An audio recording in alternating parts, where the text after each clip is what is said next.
Today we're doing an 11th grade experiment that emphasizes exploration and basic quantitative skills.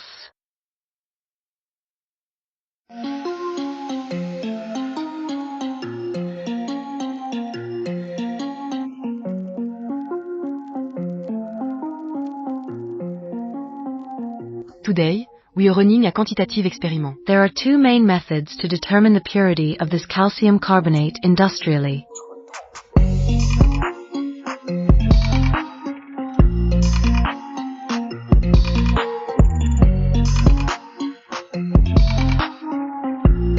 What we're going to do today is to measure the concentrations in both experiments.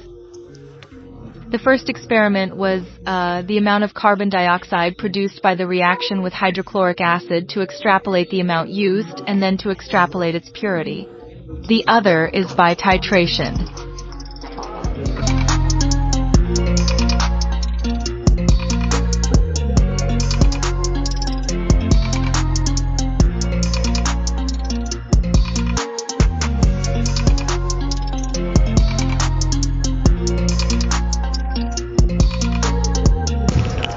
The second way to find out the purity of calcium carbonate is by actually using titration.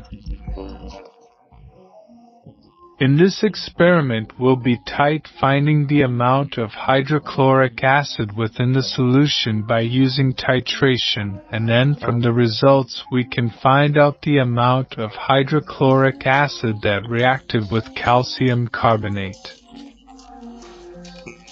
And knowing the amount that reacted, we can then calculate the purity of calcium carbonate using different equations.